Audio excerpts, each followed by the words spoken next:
ದೇಶದೆಲ್ಲೆಡೆ ಮಹಾಶಿವರಾತ್ರಿಯ ಸಂಭ್ರಮ ಕಳೆಗಟ್ಟಿದೆ. ಮಹಾಶಿವರಾತ್ರಿ ಹಬ್ಬದ ಅಂಗವಾಗಿ ನಾಡಿನ ಪ್ರಮುಖ ಶಿವನ ದೇವಾಲಯಗಳಿಗೆ ಭಕ್ತ ಸಾಗರವೇ ಹರಿದು ಬಂದು ದೇವರ ಕೃಪೆಗೆ ಪಾತ್ರರಾಗ್ತಾ ಇದ್ದಾರೆ.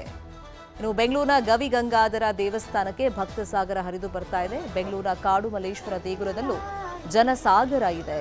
ವಿಶೇಷ ಪೂಜೆ ಪುನಸ್ಕಾರಗಳು ಬೆಳಗ್ಗೆಯಿಂದ ಕೂಡ ನೆರವೇರ್ತಾ ಇದೆ.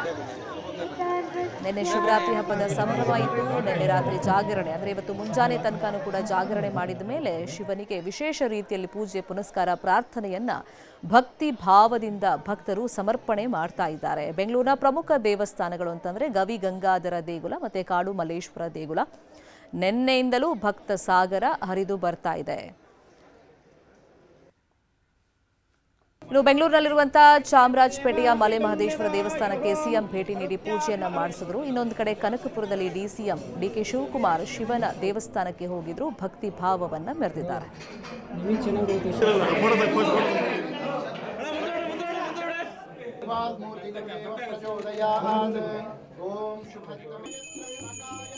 ರಾಜ್ಯದ ಪ್ರಮುಖ ದೇವಸ್ಥಾನಗಳು ಕೋಟಿಲಿಂಗ ಕೋಲಾರದ ಬಳಿಯಲ್ಲಿ ಅಲ್ಲಿ ಭಕ್ತರು ಸಾಗರೋಪಾದಿಯಲ್ಲಿ ತೆರಳಿದ್ದಾರೆ. ಶಿವನ ಕೃಪೆಗೆ ಪಾತ್ರರಾಗಿದ್ದಾರೆ. ಇನ್ನೊಂದು ಕಡೆ ಸುಂದರೇಶ್ವರ ದೇವಸ್ಥಾನದಲ್ಲೂ ಕೂಡ ವಿಶೇಷ ಪೂಜೆಯನ್ನು ಮಾಡಿಸಿದ್ರು. ಇನ್ನು ಕಾಡು ಮಲ್ಲೇಶ್ವರದಲ್ಲಿ ಭಕ್ತ ಸಾಗರನೇ ಇದೆ. ವಿಶೇಷ ರೀತಿಯಲ್ಲಿ ಅಲಂಕಾರ ಎಲ್ಲ ಮಾಡಿದಾರಲ್ಲಿ. ಇನ್ನು ಹುಬ್ಬಳ್ಳಿಯಲ್ಲಿ ಸಿದ್ಧಾರೂಢ ಮಠದಲ್ಲಿ ಇವತ್ತು ವಿಶೇಷವಾಗಿ ಪೂಜೆ ಪುನಸ್ಕಾರ ನಡೀತಾ ಇದೆ. ಇನ್ನು ಧರ್ಮಸ್ಥಳದಲ್ಲೂ ಕೂಡ ಭಕ್ತ ಸಾಗರ ನೆರೆದಿದೆ. ಗೋಕರ್ಣದಲ್ಲಿ ಆತ್ಮಲಿಂಗ ಸ್ಪರ್ಶ ಪೂಜೆಯನ್ನ ಭಕ್ತರು ನೆರವೇರಿಸ್ತಾ ಇದ್ದಾರೆ. ಇನ್ನು ಮಲೆ ಮಹದೇಶ್ವರ ನಮ್ಮ ರಾಜ್ಯದಲ್ಲಿ ಪ್ರಮುಖ ದೇವಸ್ಥಾನವೊಂದು ಶಿವನ ದೇಗುಲ, ಅಲ್ಲೂ ಕೂಡ ಭಕ್ತ ಸಾಗರ ಇದೆ. ಇನ್ನು ಉತ್ತರ ಕನ್ನಡದಲ್ಲೂ ಕೂಡ ಭಕ್ತ ಸಾಗರ ಇದೆ. ತ್ರಿನೇಶ್ವರ ದೇವಸ್ಥಾನದಲ್ಲೂ ಕೂಡ ಭಕ್ತರು ಸಾಗರೋಪಾದಿಯಲ್ಲಿ ಬಂದು ಶಿವನ ಕೃಪೆಗೆ ಪಾತ್ರರಾಗ್ತಾ ಇದ್ದಾರೆ. ಇನ್ನು ಚಿಕ್ಕಬಳ್ಳಾಪುರದ ಭೋಗನಂದೀಶ್ವರದಲ್ಲೂ ಅಷ್ಟೇ ದೇವರ ಕೃಪೆಗೆ ಪಾತ್ರರಾಗ್ತಿದ್ದಾರೆ. ಬೆಂಗಳೂರಿನ ಹಲವು ದೇವಸ್ಥಾನಗಳಲ್ಲಿ ಅದರಲ್ಲಿ ಪ್ರಮುಖವಾಗಿದ್ದು ಗವಿಗಂಗಾಧರೇಶ್ವರ, ಅಲ್ಲಿ ಭಕ್ತ ಸಾಗರ ನಿನ್ನೆಯಿಂದಲೂ ಇದೆ. ಇನ್ನು ಮಂಜುನಾಥ ದೇಗುಲ ಕುದ್ರೋಳಿಯಲ್ಲೂ ಅಷ್ಟೇ, ಮಂಗಳೂರಲ್ಲಿ ಭಕ್ತ ಸಾಗರ ಇದೆ.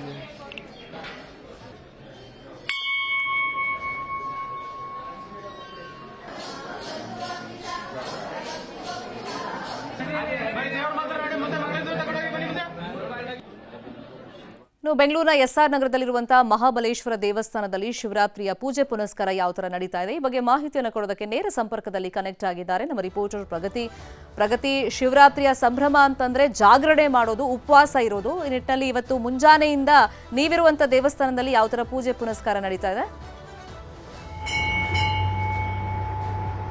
ಶರ್ಮಿತಾ, ನಿನ್ನೆ ರಾತ್ರಿಯಿಂದಲೂ ಕೂಡ ಇಷ್ಟಾರ್ಥಗಳ ಈಡೇರಿಕೆಗೆ ಶಿವನ ಮೊರೆಯನ್ನು ಹೋಗುವಂತಹ ಭಕ್ತಾದಿಗಳ ಸಂಖ್ಯೆ ಜಾಸ್ತಿ ಆಗ್ತಾನೆ ಇದೆ. ಇವತ್ತು ಬೆಳಿಗ್ಗೆಯೂ ಕೂಡ ಮಿಷನ್ ರಸ್ತೆಯಲ್ಲಿರುವಂತಹ ಈ ಮಹಾಬಲೇಶ್ವರ ದೇವಸ್ಥಾನದಲ್ಲಿ ಸಾಕಷ್ಟು ಜನ ಸೇರಿದ್ದಾರೆ. ನಾನು ಆ ದೃಶ್ಯವನ್ನು ನಿಮಗೆ ತೋರಿಸ್ತಾ ಎಕ್ಸ್ಪ್ಲೈನ್ ಮಾಡ್ತಾ ಹೋಗ್ತೀನಿ. ಸೊ ನಿನ್ನೆಯಿಂದಲೂ ಕೂಡ ಶಿವನ ಕೃಪೆಗೆ ಪಾತ್ರರಾಗಬೇಕು ಅಂತ ಮಹಾಶಿವರಾತ್ರಿಯನ್ನ ಇಲ್ಲಿ ಇರುವಂತಹ ಜನ, ಅಂದ್ರೆ ಈ ಭಾಗದ ಸುತ್ತಮುತ್ತಲ ಇರುವಂತಹ ಜನ ಮಹಾಬಲೇಶ್ವರ ಸ್ವಾಮಿ ದೇವಸ್ಥಾನಕ್ಕೆ ಬಂದು ಪೂಜೆಯನ್ನ ಮಾಡ್ತಾ ಇದ್ದಂತಹ ಚಿತ್ರಣ ಕಂಡು ಬಂತು. ಇವರೆಲ್ಲರೂ ಕೂಡ ರಾತ್ರಿ ಇಡೀ ಜಾಗರಣೆ ಮಾಡಿ ಬೆಳಗ್ಗೆ ಮತ್ತೆ ದೇವರಿಗೆ ಪೂಜೆಯನ್ನ ಮಾಡ್ತಾ ಇರುವಂತಹ ಚಿತ್ರಣ ಕೂಡ ಕಂಡು ಬರ್ತಾ ಇದೆ. ಇನ್ನ ದೇವರಿಗೂ ಕೂಡ ವಿಶೇಷವಾದಂತಹ ಅಲಂಕಾರ ಈ ಭಾಗದಲ್ಲಿ ಮಾಡಲಾಗಿದೆ. ಅಂದ್ರೆ ಬೆಳಗ್ಗೆ 5 ಗಂಟೆಯಿಂದಲೇ ವಿವಿಧ ರೀತಿಯಾದಂತಹ ಅಭಿಷೇಕ ಆರಂಭ ಆಗಿದೆ. ಹೂವಿನ ಅಲಂಕಾರವನ್ನು ಕೂಡ ಮಾಡಲಾಗಿದೆ. ಮಧ್ಯಾಹ್ನ 2 ಗಂಟೆಯವರೆಗೂ ಕೂಡ ಇಲ್ಲಿ ವಿಶೇಷವಾದಂತಹ ಪೂಜೆ ನಡೆಯುತ್ತೆ. ನೀವು ಗಮನಿಸ್ತಾ ಇದ್ರೆ ಶಿವನಿಗೆ ವಿಶೇಷವಾದಂತಹ ಅಲಂಕಾರವನ್ನ ಮಾಡಿರೋದು. ಬೆಳಗ್ಗೆ 5 ಗಂಟೆಯಿಂದಲೇ ಇಲ್ಲಿ ಹೂವಿನ ಅಲಂಕಾರವನ್ನ ಮಾಡಿ ಎಲ್ಲ ರೀತಿಯಾಗಿ ಪೂಜೆಯನ್ನ ಕೂಡ ಮಾಡ್ತಾ ಇದ್ದಾರೆ. ಜೊತೆಗೆ ನನ್ನ ಜೊತೆಗೆ ಪ್ರಧಾನ ಅರ್ಚಕರು ಕೂಡ ಇದ್ದಾರೆ.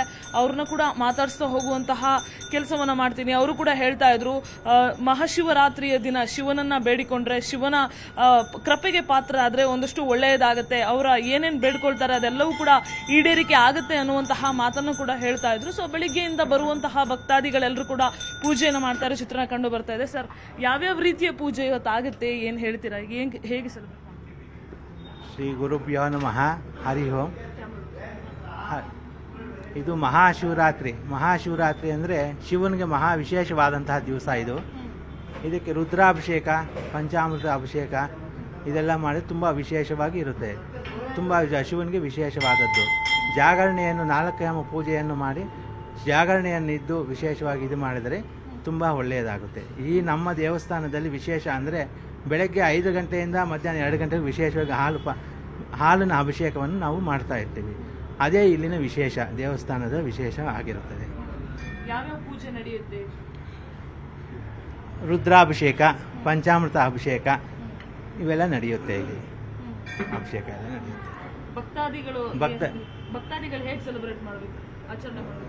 ಭಕ್ತಾದಿಗಳು ತುಂಬ ಇದಾಗಿ ಮಾಡಬೇಕು. ಶಿವರಾತ್ರಿಯ ಜಾಗರಣೆ ಇದ್ದು ಅಭಿಷೇಕ ಶಿವನ ದರ್ಶನ ಮಾಡಿದರೆ ಪುನರ್ಜನ್ಮ ಪ್ರಾಪ್ತಿಯಾಗುತ್ತದೆ ಅನ್ನೋದೊಂದು ವಿಶೇಷತೆ ಮಹಾಶಿವರಾತ್ರಿಯ ಪ್ರಯುಕ್ತ.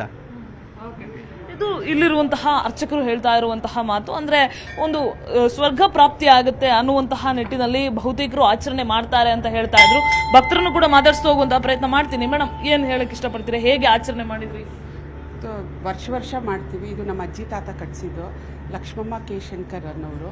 ಆವಾಗಲಿಂದ ನಮ್ಮ ತಾತ ಆದಮೇಲೆ ತಂದೆ ನಡ್ಸ್ಕೊಂಡ್ಬಂದರು. ಈಗ ನಾನು ನಡ್ಸ್ಕೊಂಡ್ಬರ್ತಿದ್ದೀನಿ. ನನ್ನ ಹೆಸರು ಜಮುನಾ ಶ್ಯಾಮ್ ಅಂತ, ನಮ್ಮ ತಂದೆ ಹೆಸರು ಕೆ ಎಸ್ ಶ್ಯಾಮ್ ಅಂತ. ತುಂಬ ಚೆನ್ನಾಗಿ ಅದ್ಧೂರಿಯಾಗಿ ನಡೆಯುತ್ತೆ ಇಲ್ಲಿ. ವರ್ಷ ನಡೆಯುತ್ತೆ. ಇದು ಯಾವುದೇ ಆಗಿರಲಿ ದೇವರು ಸಿಕ್ಕಿರೋದು ನಮಗೆ. ಹಾಳು ಬಿದ್ದಿರೋ ದೇವಸ್ಥಾನದಿಂದ ತಂದು ನಾವು ಜೀವನೋದ್ಧಾರ ಮಾಡಿರೋದು ದೇವಸ್ಥಾನ ಆಯಿತು. 66ನೇ ವರ್ಷ ಆಯಿತು. ಈ ವರ್ಷಕ್ಕೆ 66ನೇ ವರ್ಷ ಆಯಿತು. ಇದು ಇಲ್ಲಿರುವಂತಹ ಭಕ್ತರು ಹೇಳ್ತಾ ಇರುವಂತಹ ಮಾತು. ಪರಶಿವನ ಆರಾಧನೆಯನ್ನ ಬೆಳಿಗ್ಗೆ 5 ಗಂಟೆಯಿಂದಲೂ ಕೂಡ ಇಲ್ಲಿರುವಂತಹ ಭಕ್ತಾದಿಗಳು ಮಾಡ್ತಾ ಇದ್ರು. ಕೆಲವರು ರಾತ್ರಿಯಿಂದಲೂ ಕೂಡ ಇಲ್ಲಿ ಪೂಜೆಯನ್ನ ಮಾಡ್ತಾ ಇದ್ರು. ಇನ್ನು ಕೆಲವರು ಜಾಗರಣೆಯನ್ನು ಕೂಡ ಮಾಡ್ತಾ ಇದ್ರು. ಇನ್ನು ಬಹುತೇಕರು ಬೆಳಿಗ್ಗೆ ಬಂದು ಈಗ ಶಿವನ ದರ್ಶನವನ್ನ ಪಡೆದುಕೊಂಡು ತಮ್ಮ ತಮ್ಮ ಕೆಲಸಗಳಿಗೆ ಹೋಗ್ತಾ ಇರುವಂತಹ ಚಿತ್ರಣ ಕೂಡ ಕಂಡು ಬರ್ತಾ ಇರುವಂತಹದ್ದು. ಶರ್ಮಿತಾ ಶೆಟ್ಟಿ. ಥ್ಯಾಂಕ್ ಯು ಪ್ರಗತಿ, ಈ ಕ್ಷಣದ ಮಾಹಿತಿಯನ್ನು ಕೊಟ್ಟಿದ್ದಕ್ಕೆ.